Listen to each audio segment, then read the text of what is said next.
A maioria das pessoas que participam de debates extra-acadêmicos sobre religião não fizeram uma preparação, um curso em lógica e argumentação ou retórica previamente. E isso muitas vezes leva para discussões infrutíferas, como as que acontecem frequentemente na seção de comentários dos vídeos sobre filosofia da religião. Hoje eu queria falar sobre um tema que eu considero que pode ajudar muitas pessoas a tornarem essas discussões mais produtivas, que é justamente o propósito dos argumentos. E para isso eu vou comentar um vídeo que eu acho muito relevante. Então, ele vai trazer aqui 3 pontos cruciais para ateus terem em mente quando estiverem argumentando contra teístas. Então vamos ao vídeo.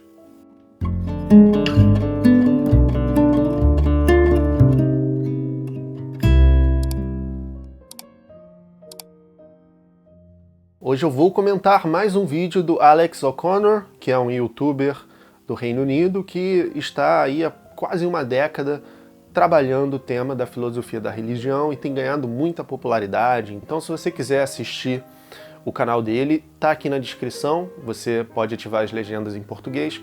Nesse vídeo ele vai trazer 3 motivos, 3 coisas que os ateus deveriam parar de falar, que não são muito precisas e não são muito produtivas.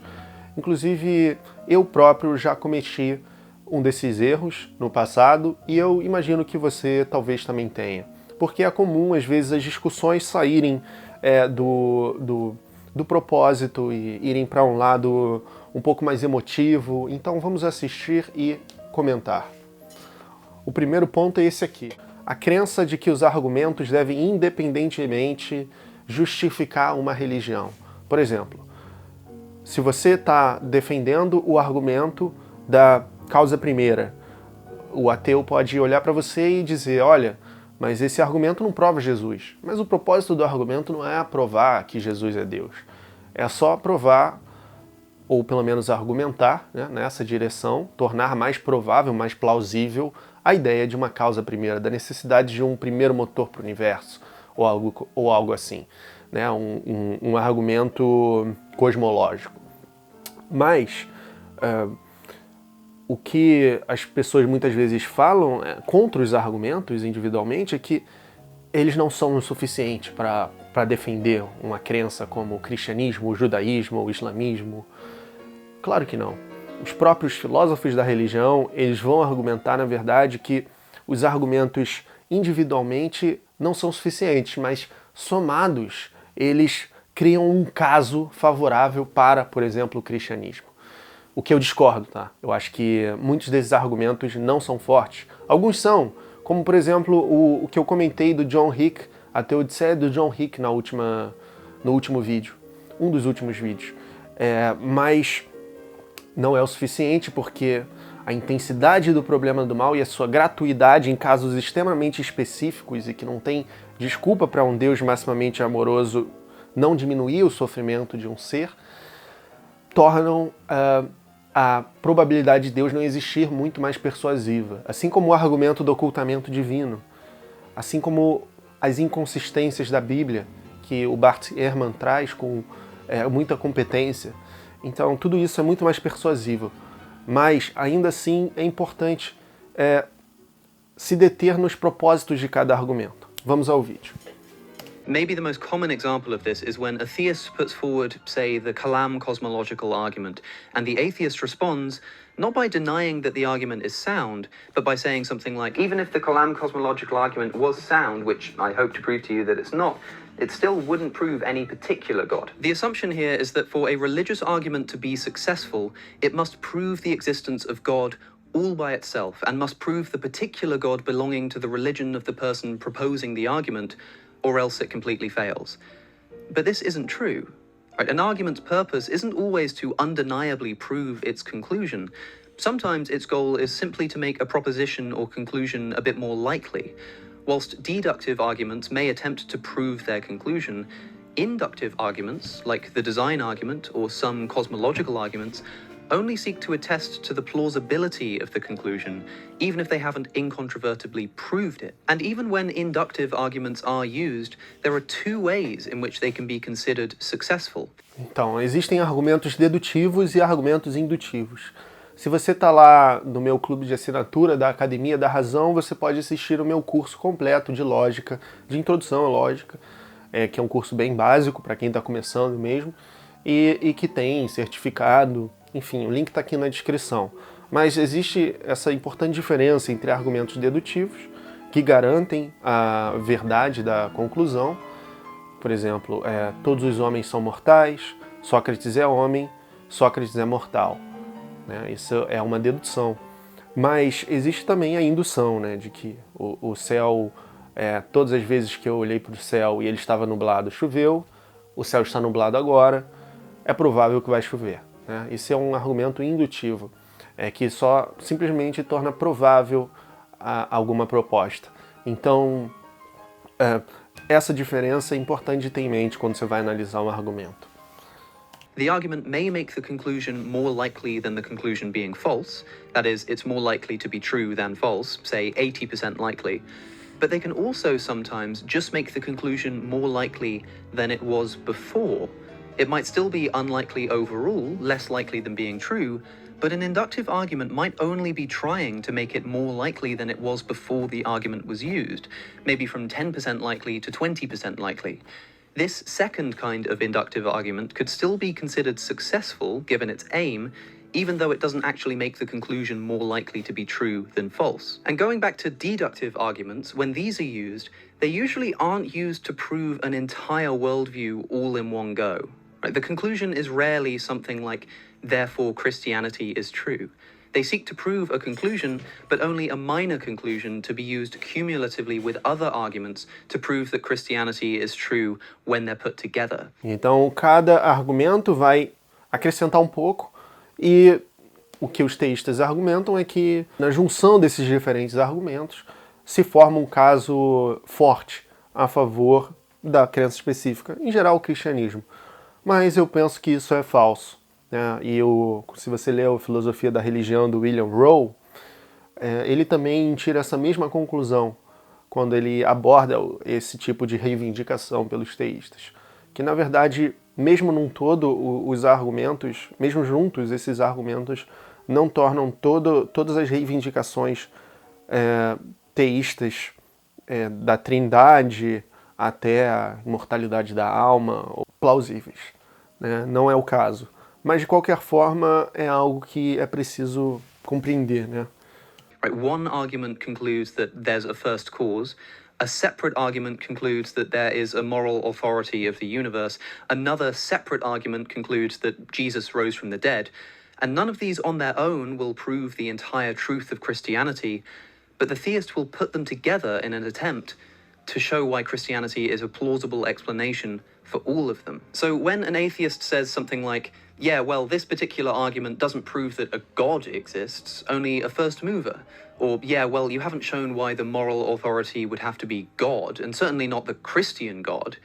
Exatamente. Então, quando vem um argumento moral do C.S. Lewis ou do Kant, a gente não pode ficar falando, tá, mas isso não prova que a autoridade moral é o Deus cristão, teísta.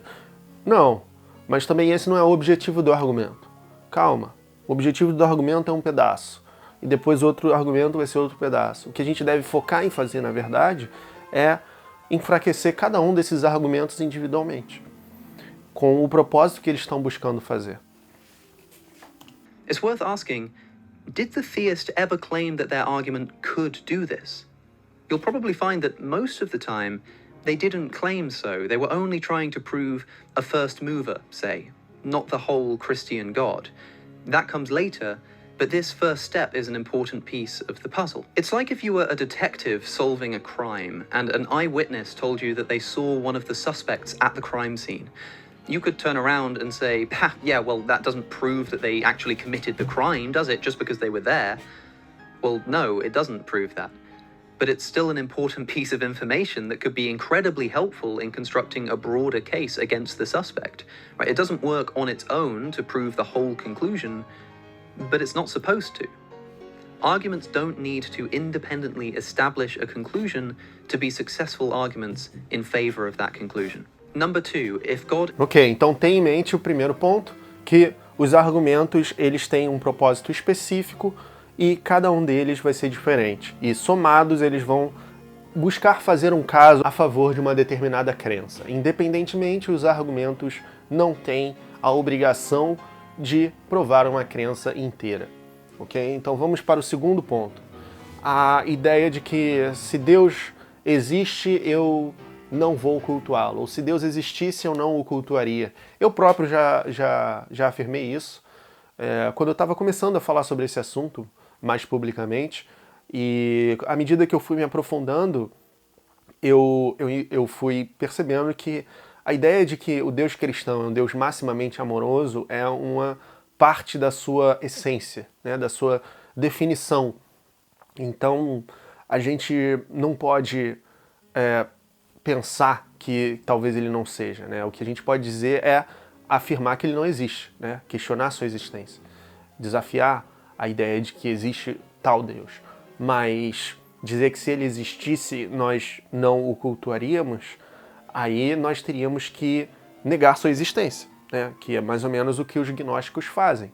Negar a existência de um Deus maximamente amoroso, que na verdade é uma visão distorcida da verdade, né?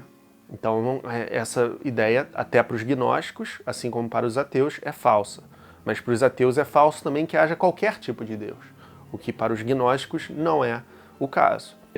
This one is a favorite amongst those who might call themselves anti-theists, people who not only don't believe in God, but wouldn't want him to exist, usually because they think he's evil. I'm more of an anti-theist than an atheist. In other words, my view is not just that there is no reason to believe that there is a deity, but that it's a good thing that that's not the case. Now, there is some plausibility in this. I don't think you should never say this, but it depends strictly on how the argument is used. Dizer que ele é maximamente amoroso e dizer que as coisas que acontecem na Bíblia são ruins, não são uma coisa contraditória uma com a outra, porque você pode dizer que ele é maximamente amoroso e que ainda assim está justificado moralmente em permitir o mal que acontece na Bíblia, né? Mas ele precisaria de razões muito boas para fazer isso, e essas razões, pelo menos as que foram oferecidas até agora, não são suficientes para mim. For example, if you believe that there could be an evil God, you might say that if he existed, he's not worthy of worship or respect. And that's fine, that makes sense. Another thing you can argue is that there's so much evil in the world that if God did exist, he would be an evil God, and that therefore, say, the Christian God doesn't exist, since the Christian God is defined as an all-loving God. Exatamente. É mais ou menos por aí que eu vou. Existe tanto mal no mundo, como no meu vídeo mais recente, um dos mais recentes, que é injustificado e gratuito, e que as razões oferecidas pelas pessoas que constroem teodiceias para justificar os motivos que Deus pode ter para permitir isso não são suficientes. Então, se esse Deus existisse, o Deus cristão, ele não seria... se algum Deus existisse, ele não seria o Deus cristão maximamente amoroso. E esse Deus que existisse seria ruim, e eu rejeitaria. Então, é mais ou menos nessa linha. Not an evil God. But here's what doesn't really make sense. Saying something like, if the Christian God exists, he's not worthy of worship or respect. This might seem like a plausible thing to claim. After all, God does many things in the Bible that we might consider to be immoral, bringing Abraham to the brink of infanticide, the genocide of the Midianites, flooding the earth and drowning all of its life. And so this God is not an all-loving God, and so not worthy of respect. The problem is that Christianity doesn't deny that these things happened. It just argues that God was justified in doing them. Você não pode dizer que o Deus cristão existe, ou existiria, né, sem você aceitar a premissa de que ele é maximamente bom. Porque isso é por definição. Então, se algum Deus existir e ele não for maximamente bom, não pode ser o Deus cristão. Então, cuidado para não confundir as coisas na argumentação. Now, as I say, you can argue that these actions are not ethically justified and that therefore the Christian God can't really exist because a perfectly good God wouldn't commit them. What you can't do, however, is say that if the Christian God did commit these actions, he acted maliciously. This is because by granting that the Christian God exists, specifically as defined by the religion of Christianity, you grant the existence of a perfectly good God. That's what the hypothesized Christian God is. And so you can't talk about him acting maliciously. You can deny that that God exists, or claim that if a different God was actually responsible, he wouldn't be worthy of worship. But you can't say that if the Christian God exists, then he's evil, since in Christianity, God can't be evil by definition. So you would actually be saying something like, if the Christian God exists, he's not the Christian God, which is a contradiction in terms. In Christianity, being perfectly good is as much a part of the definition of God as having three sides is a part of the definition of a triangle. You can argue about whether or not the triangle actually exists, or whether instead of a triangle, a square actually exists instead. But you can't say, if the triangle exists, it's actually a square. That doesn't make sense. You can say that no God exists, or that an evil God, not the Christian God, exists, but you can't say that if the Christian God exists, then he's evil. Number 3, religion is irrational. Esse terceiro ponto também é um ponto que eu vejo com muita frequência, mas que não leva a lugar nenhum. Você dizer que a religião é irracional. Você pode dizer que os motivos que uma pessoa tem para crer são irracionais, foram irracionais, mas não é a princípio, para todo caso de uma pessoa religiosa, que isso foi uma decisão racional, né? Irracional, né? Em outras palavras, uma pessoa é religiosa se e somente se ela for religiosa por uma decisão irracional. Isso é falso. O que pode acontecer é que pessoas não estão interessadas em investigar racionalmente a religião e vão para a religião por motivos emocionais. Assim como pode acontecer de pessoas irem para a religião por motivos racionais. A Quinta Via do Tomás de Aquino convenceu a pessoa a se tornar religiosa, né? Ou o argumento cosmológico Kalam, ou ajuste fino, ou o que quer que seja, né? Ou então, talvez as melhores evidências que ele tivesse na sua vida apontassem para esse lado. Imagine uma pessoa que foi criada a vida inteira num mosteiro e que só passeava no jardim do mosteiro e que todo mundo contava a Bíblia todo dia, lia e participava das cerimônias, da missa, e a vida inteira da pessoa foi em torno dessa realidade, né? Então é muito difícil para essa pessoa não crer na existência do Deus cristão, né? Se ela talvez se rebelasse, saísse dali, entrasse numa universidade, ou comprasse e esbarrasse com o Richard Dawkins na fila do McDonald's e tivesse que conversar com ele, enfim, se acontecesse algum evento que fosse disruptivo na vida dessa pessoa e fornecesse um outro tipo de educação, aí ela teria outro tipo de evidência. Mas o que eu quero fazer com esse exercício de imaginação é tão somente dizer que podem existir casos em que as situações que uma pessoa tem para basear o seu julgamento são situações racionais e que levem para a religião. Ela não sabe que ela está privada de evidências muito mais persuasivas que levariam ela para não crença. Mas pode ser o caso, ainda assim, das pessoas existirem, né, que só estão expostas a fatores que fazem com que ela crie um juízo racional a favor da religião. As with number 2, I'm not saying that you can never say this. There are, of course, some situations in which you can legitimately claim that someone's religious beliefs are irrational. The problem is when irrationality is conflated with falsehood, when these aren't the same thing. Rationality doesn't mean to be correct. It means to be acting in accordance with reason and logic. You might think that, given all the arguments you've heard and evidence you've seen, there's no way Christianity can be true. And fair enough. You might think that, given these arguments and this evidence, it would be irrational to believe in God. That's fair enough too. But you shouldn't say that anyone who is Christian for any reason is therefore being irrational. That's not always true. A belief being rational is not the same as it being true. The crucial question that needs to be asked on this point is, can someone hold a false belief rationally? And the answer, as far as I can see, is obviously yes. If you have good reason to believe something to be true, despite it actually being false, you can be rational in believing it. I think that, for instance, an unsocialized, uneducated child who was never taught about astronomy would be rational, looking at the sky, to conclude that the sun revolves around the Earth, despite this being false.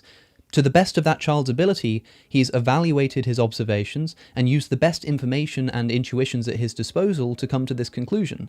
He acted in accordance with the best reason and logic he had available.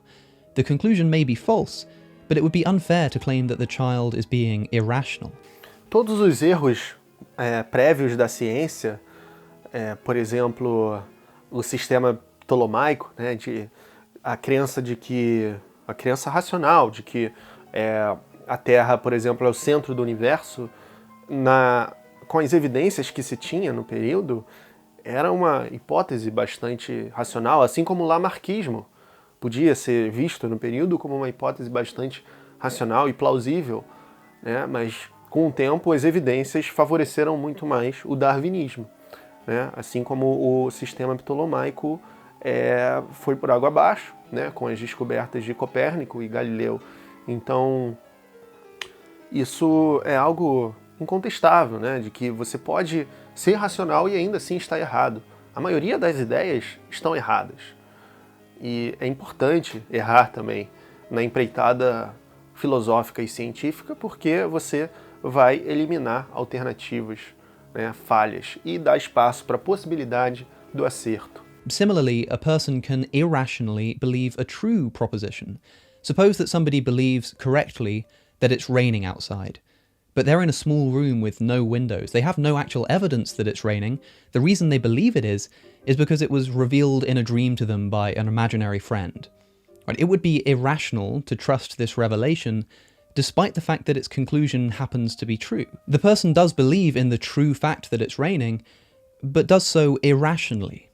In other words, don't conflate your conviction that a religion is completely false with a conviction that it's always irrational to believe in it. Então, pessoas que só estão expostas ao lado teísta da argumentação e ficam encantadas com os argumentos de Tomás de Aquino, ou talvez argumentos cosmológicos que um espírita possa ouvir na participação lá no centro, né, na palestra que ele escuta.